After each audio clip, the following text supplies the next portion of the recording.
할렐루야, 할렐루야. 오늘도 이 귀한 예배의 자리에 나와 우리 주님 앞에 영광 올려드리는 우리 성남 가족들, 주의 자녀들의 모든 삶에 우리 하나님께서 위로부터 베풀어 주시는 그 은혜와 평강, 그리고 복음의 능력을 날마다 경험하는 하나님의 자녀, 우리 모두가 되시기를 주님의 이름으로 축복합니다. 저희가 이 주일 오전에 계속해서 사도행전의 말씀을 함께 나누면서 하나님께서 우리 교회에 주시는 비전, 사도행전적 교회, 바로 그 교회, 바로 우리 성남교회가 되길 소망하는 마음으로 계속 말씀을 나누고 있습니다. 사도행전 13장부터 분위기가 바뀌죠. 이제 안디옥 교회에 바나바와 바울 그리고 선교팀이 파송을 받아서 선교를 떠나게 됩니다.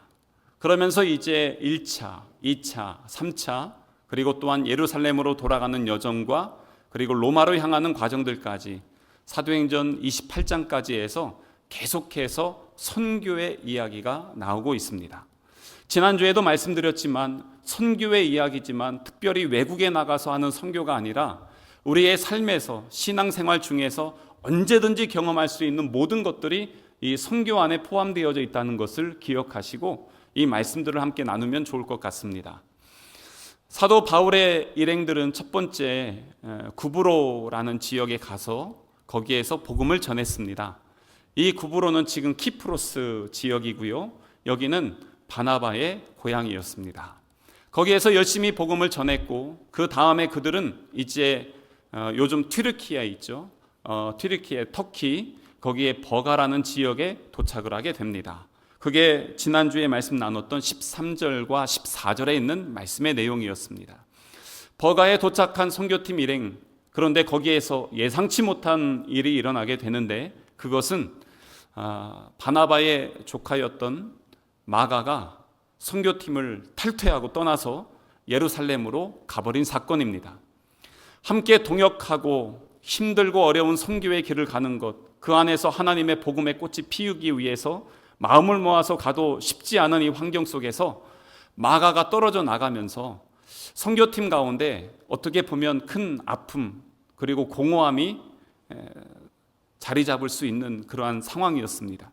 그런데 그럼에도 불구하고 이 선교팀은 버가를 지나서 이제 비시디아 안디옥이라는 지역으로 들어가게 됩니다.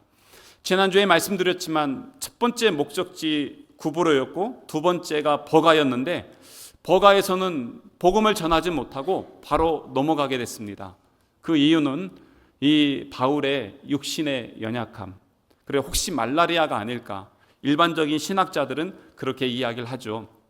그래서 그 힘들고 어려운 산맥을 넘어서 이 천백고지를 넘고 깊은 계곡을 넘어서 이제 비시디아 안디옥 지역으로 선교팀이 들어가게 됩니다. 그리고 거기에서 열심히 선교를 하죠. 그 선교했던 내용들, 그리고 그가 거기에서 복음을 전했던 그 내용들이 바로 오늘 우리가 읽은 본문의 말씀입니다. 여기에 보면은요, 오늘 본문의 말씀은 사도 바울의 첫 번째 설교입니다. 첫 번째 설교이기 때문에 그 의의가 있고요. 사실 이렇게 따져보면 첫 번째 설교했던 데는 이곳은 아닙니다. 설교문이 기록된 곳은 여기지만 사실 첫 번째 설교했던 곳은 이 13장 5절에 나와 있습니다. 13장 5절에 보면 살라미라고 있는데 이 살라미에서 복음을 이미 전했고요. 그 다음에 버가로 갔으니까 버가에서도 복음을 전할 수 있었는데 하여튼 거기서도 아무런 기록은 나오지 않습니다. 그리고 오늘 이 비시디아 안디옥에서 복음을 전했던 이 내용이 기록이 되어져 있고 이것이 공식적인 사도 바울의 첫 번째 설교입니다. 그런데 여기에서 복음을 전한 것뿐만 아니라 그리고 또한 이후에도 어디로 가냐면 이고니온과 루스드라 그 다음에 데베 이런 데 쭉 다니면서 거기 지역을 쭉 묶으면 그게 어느 지역이 되냐면 갈라디아라는 지역이 됩니다. 그래서 여러분들 성경에 보면 갈라디아서 있잖아요. 이 갈라디아서가 바로 이 비시디아 안디옥 그 다음에 뭐 이고니온이나 아니면 루스드라 더베나 뭐 이런 곳 이 지역에 있는 교회들을 위해서 쓴 편지, 그것이 바로 갈라디아서인 것이죠. 그런데 이 사도 바울의 설교가 사도행전에 보면 한 10편 정도 있어요. 그런데 그 중에서도 첫 번째고 어떻게 보면 분량이 상당히 많이 있습니다. 이렇게 많은 분량이 있었던 것, 왜 그랬을까?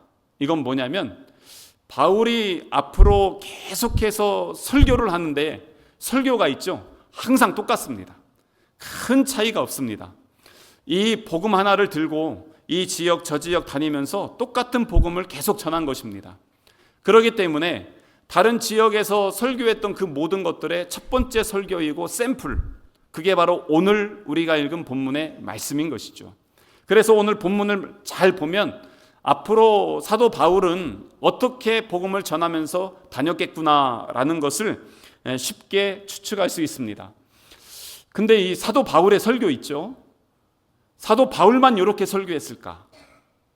아닙니다. 앞에 있는 사도행전에 수많은 설교자들이 있었습니다. 그리고 그들의 설교문들이 기록되어져 있습니다. 그들의 설교를 가만히 살펴보면 다 내용이 비슷합니다.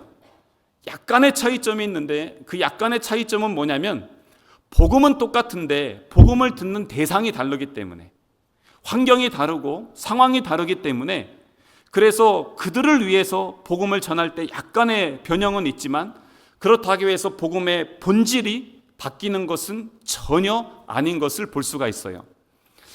앞에서부터 한번 잠깐 정리 좀 해드릴게요. 사도행전 2장에 보면 성령의 임재와 함께 베드로가 설교를 합니다. 그 전에는 누가 서로 높냐 싸웠던 제자들이 부활하신 예수 그리스도 안에서, 성령의 임재하심 안에서 한 자리에 함께 서서 한 목소리를 냅니다. 예수는 그리스도이시고 그분은 십자가에 달려 죽으셨지만 부활하셨다. 그리고 우리는 그 부활하신 예수 그리스도를 만났고 우리는 부활의 증인이다 라고 하는 그 말씀에 생명이 있고 능력이 있었습니다. 그래서 3,000명, 5,000명 수많은 사람들이 그 복음에 굴복하며 예수 그리스도의 이름 안에서 교회가 탄생되고 공동체를 이루게 되었습니다. 사도행전 3장에 보면 베드로와 요한이 성전 미문 앞에 있는 안진뱅이에게 나사렛 예수 그리스도의 이름으로 일어나 걸으라 선포했을 때 일어났어요. 그리고 능력이 나타났습니다. 수많은 사람들이 몰려왔습니다. 그때 복음을 전합니다. 그 복음의 전함의 핵심은 무엇이었냐면 우리는 예수 그리스도의 이름으로 나가서 그 이름으로 선포했을 때에 그 이런 능력이 나타나지 않냐. 내가 한 것이 아니고 지금도 죽으시고 부활하신 예수 그리스도는 우리와 함께 하시고 동일하게 역사하시는 분이시다. 그것을 베드로가 담대하게 전하는 것을 볼 수가 있습니다. 그리고 나서 사도행전 7장에 보면 스데반 집사님의 설교가 나옵니다. 분량이 엄청나게 많아요. 그런데 이 설교를 보면 그 장소가 어디냐면 사내들인 공회입니다. 사내들인 공회는 어떤 곳이냐면 얼마 전에 예수님을 십자가에 못 박으라고 선고한 그 자리, 예수님을 죽였던 그 사람들 앞에서 스데반 집사님이 지금 잡혀갔고 거기에서 지금 설교를 하는 것입니다. 그렇기 때문에 그 자리에서 스데반 집사님은 구약의 모든 역사를 쭉 정리한 다음에 그 구약에 말씀하신 그분이 누구냐? 예수님이시다. 그 분을 누가 죽였냐? 당신들이 죽였다. 하지만 우리 예수님은 성전에만 머무는 분이 아니라 우리 모든 인류의 구원자이시다. 이것을 담대하게 선포합니다. 그때에 그 사람들이 열받잖아요. 아니 자기들이 죽인 예수가 살아났다고 하고 그리고 죽였다고 하면서 막 쏘아붙이니까 돌을 들어서 스데반 집사님을 죽이는 것입니다. 그리고 나서 사도행전 10장에 보면 이제 베드로의 설교가 나옵니다. 대상은 누구냐면 고넬료입니다. 이탈리아의 로마의 군인 백부장. 그렇기 때문에 그 사람에게 복음을 전하면서 그가 구제를 많이 하고 선한 일을 많이 했지만 복음의 핵심은 뭐냐? 선행과 구제도 중요하지만 예수 그리스도를 믿는 믿음이 제일 중요한 것이다. 그것을 이 베드로가 그 사람들과 함께 말씀으로 교제를 나누면서 하나님의 영광을 함께 경험하게 됩니다. 오늘의 본문 말씀도 마찬가지입니다. 본문이 시작되는데요. 14절 한번 먼저 보겠습니다. 그들이 버가에서 더 나아가 비시디아 안디옥에 이르러 안식일에 어디로 가죠? 회당에 들어가서 앉습니다.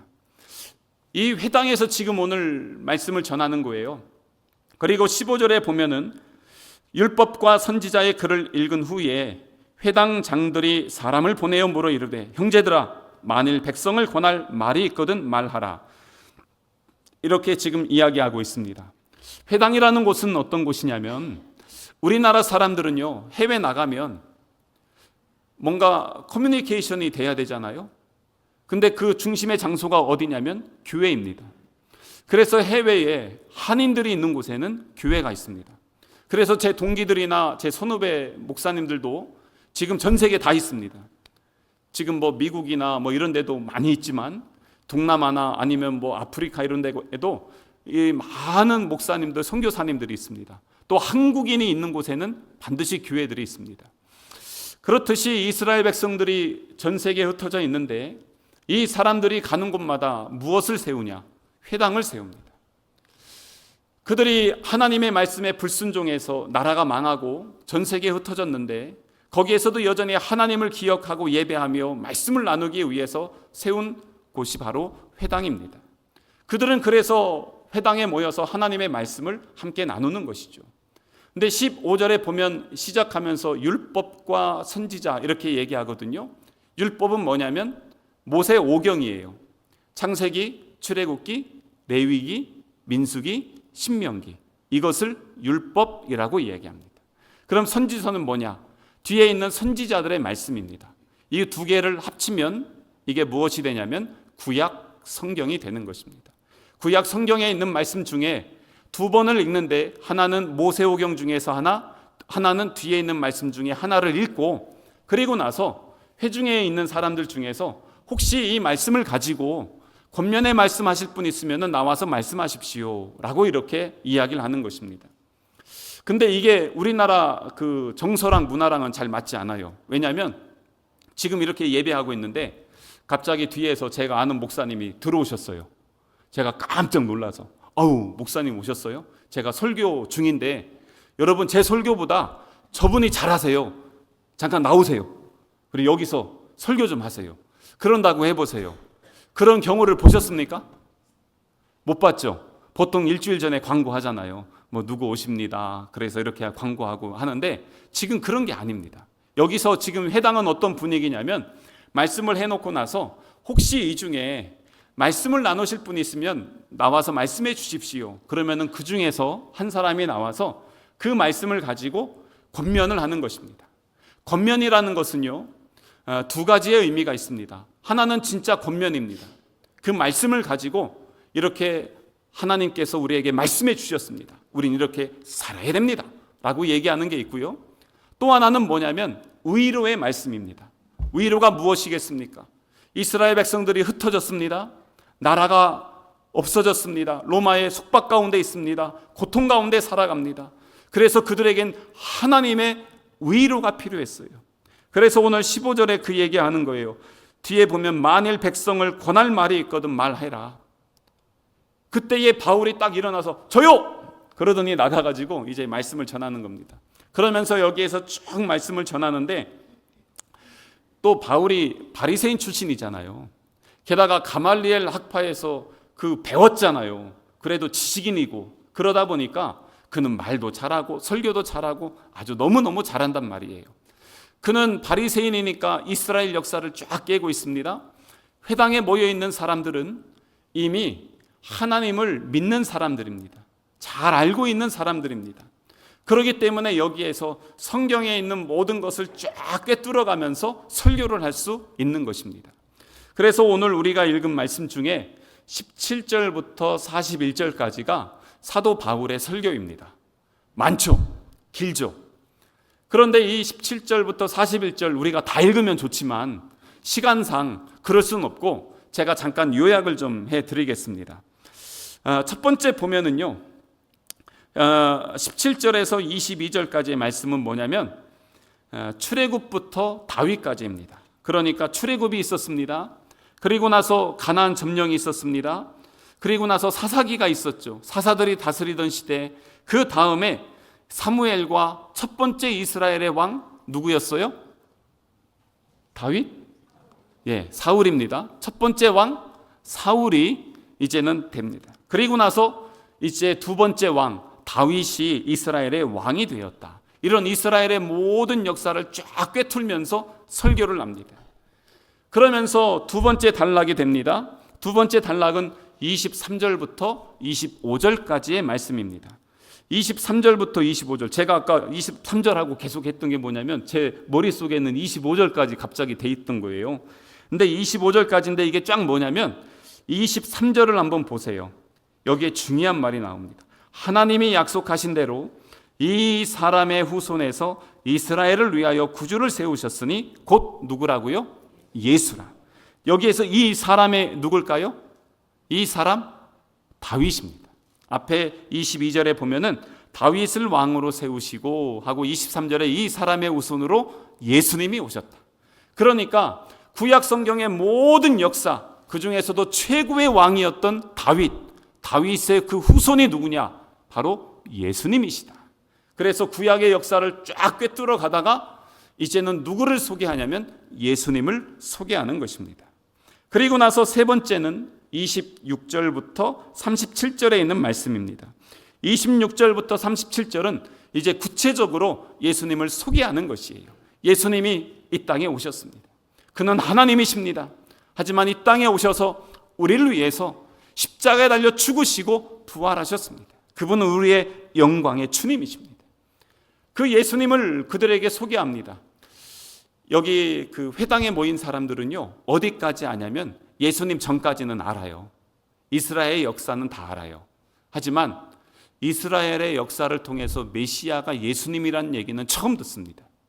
근데 그분이 죽으시고 부활하셨고 생명의 주가 되셨다라는 얘기는 그들에게는 놀라운 복음이 되는 것입니다. 그리고 나서 마지막에 결론을 냅니다. 결론이 뭐냐면 뒤에 이제 38절에서 41절에 있는 말씀까지인데요. 여기 특별히 38절, 39절 한번 보겠습니다. 성경 한번 뒤로 넘기세요. 38절, 39절에 보면 그러므로 뭐냐면 결론이에요. 형제들아, 너희가 알 것은 이 사람을 힘입어 죄 사함을 너희에게 전하는 이것이며. 그러니까 예수님을 통해서 뭘 얻는다고요? 죄 사함을 얻는다는 것입니다.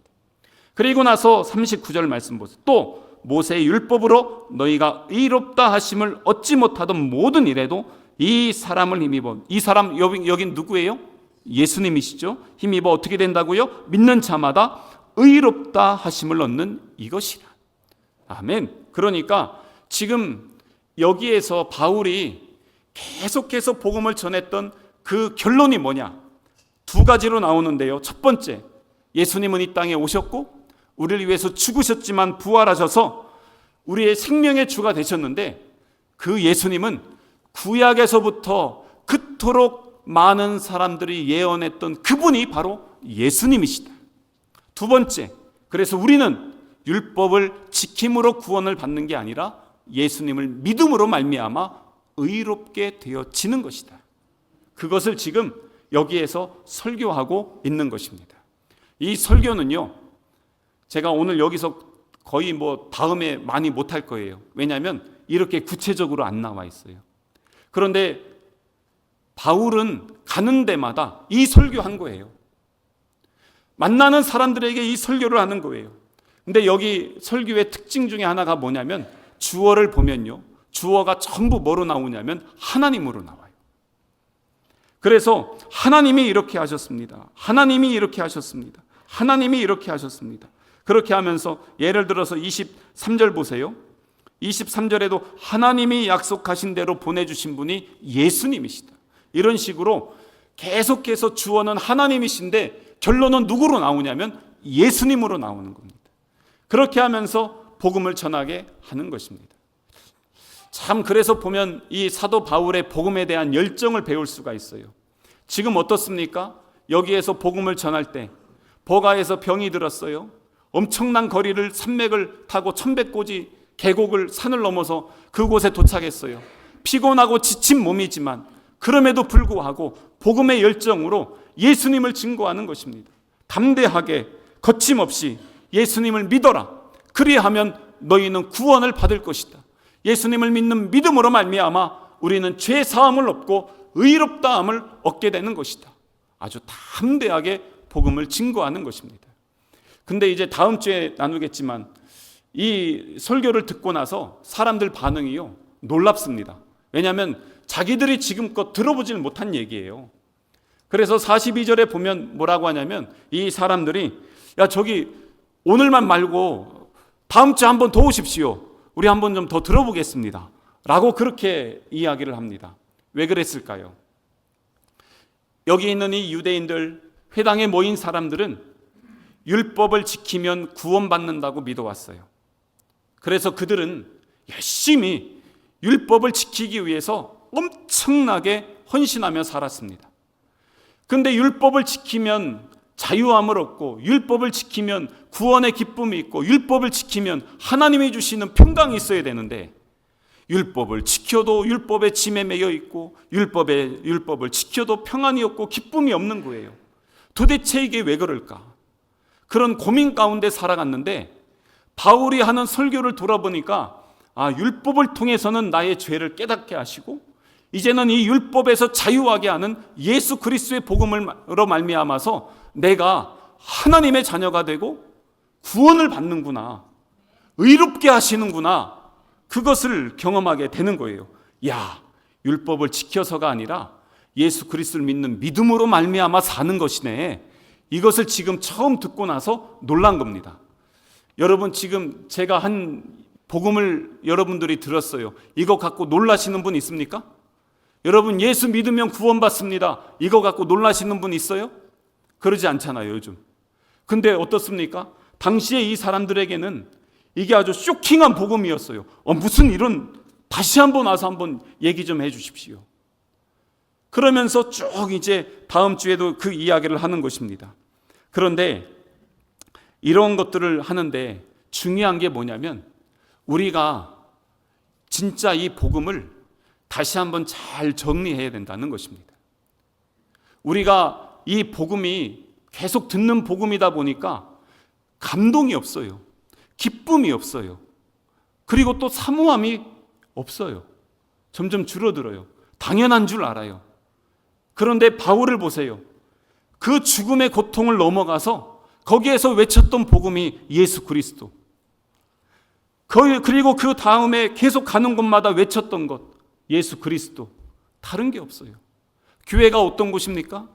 여러분들 듣기 좋아하는 말하고, 인문학 강의하고, 여기서 상담학, 심리학 이런 얘기해서 여러분들 재밌게 하고 즐겁게 하고 위로해 주면 그게 바로 교회의 본질일까요?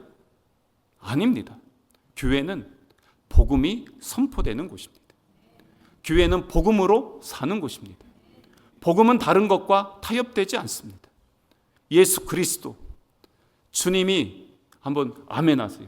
우리 주님이 나를 위해 이 땅에 오심을 믿으십니까? 주님이 나를 위해 십자가에서 죽으시고 부활하심을 믿으십니까? 그 주님은 이제 하늘로 올라가셨지만 다시 재림주로 오실 것을 믿으십니까? 그 주님이 나의 주님이심을 고백하십니까? 이게 중요합니다. 사실 이게 다른 어떤 것과 타협할 수 없는 진리이고 생명이고 복음입니다. 그래서 예수 그리스도를 믿는 믿음으로 말미암아 산다는 것. 그래서 로마서에서 우리들에게도 계속해서 말씀해 주고 있는 것입니다. 다른 곳엔 복음이 없다. 다른 곳에 진리가 없다. 바로 예수 그리스도 믿는 믿음으로 말미암아 우리가 의롭게 된다는 것이에요. 그래서 이 말씀, 이게 얼마나 감사하냐면, 이 말씀이 없으면요, 우리는 율법을 지켜야 구원받는 줄 알고 열심히 지키려고 수고하고 땀 흘렸을 거예요. 아마 그 복음이 없었으면 오늘 우리 하나님 앞에 제사 드려야 되는데 소 한 마리 드릴 분 누구 계십니까? 소 한 마리 잡아다가 요 마당에서 각을 뜨고 피 뿌리고 제사 지냈을 겁니다. 그런데 그렇게 하지 않잖아요. 왜요? 예수 그리스도를 믿는 믿음으로 말미암아 자유함을 얻은 것이에요. 새 생명을 얻은 것입니다. 그래서 이게 또 감사한 게 뭐냐면, 전에는 이스라엘 백성들이 자기들만 구원이 있다고 생각했어요. 근데 예수 안에서 보니까 사도행전 1장 8절에 예루살렘과 온 유대와 사마리아 땅끝까지 증인되라고 하잖아요. 그러니까 뭡니까? 이 복음은 이스라엘 백성들만 위한 복음이 아니라 모든 믿는 자에게 구원을 주시는 하나님의 능력이었다는 것이에요. 그래서 무엇입니까? 우리도 예수 믿으면 구원받게 된 거예요. 이방인도 자유함을 얻게 되는 것이에요. 그래서 이 복음이 중요한 거예요. 근데 이 복음을 들으면서 우리에게 감격이 있냐는 거예요. 은혜가 다시 샘솟냐는 거예요. 이 기쁨으로 우리가 살아가고 있냐는 것입니다. 바울은 이렇게 하면서 이 지역을 다니면서 복음을 전했습니다. 그런데 시간이 지났어요. 무슨 일이 일어나냐면 바울이 지나가고 난 다음에 이상한 사람들이 교회에 들어왔습니다.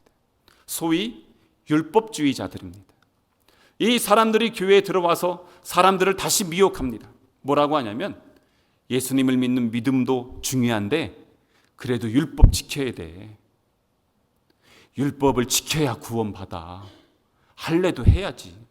이렇게 하면서 사람들을 계속 미혹하는 겁니다. 그래서 교회가 혼란에 빠졌어요. 아니 바울이 전한 복음은 이런 게 아닌데, 아니 왜 근데 저 사람들은 율법을 지켜야 구원받는다고 자꾸 저러지? 그래서 성도들이 자꾸 혼란에 빠져 있습니다. 그 소식을 들은 사도 바울이 이 지역 성도들에게 여러분 다른 복음 없습니다. 내가 다른 복음을 전했습니까? 예수 그리스도를 믿는 믿음으로 사는 것입니다. 그것을 편지로 쫙 적어서 보낸 게 뭐냐면 갈라디아서입니다. 그래서 지난주에 잠깐 말씀드렸듯이 마틴 루터가 종교개혁을 할 때 이 갈라디아서에 있는 말씀을 보고 아 맞다, 이게 바로 믿음으로 말미암아 의롭게 하시는 복음, 생명의 복음이지, 그러면서 종교개혁을 할 수가 있었던 것입니다. 사랑하는 성도 여러분, 우리는 예수 그리스도 복음, 진리, 바로 그 주님을 믿는 믿음으로 말미암아 사는 줄로 믿으시길 바랍니다.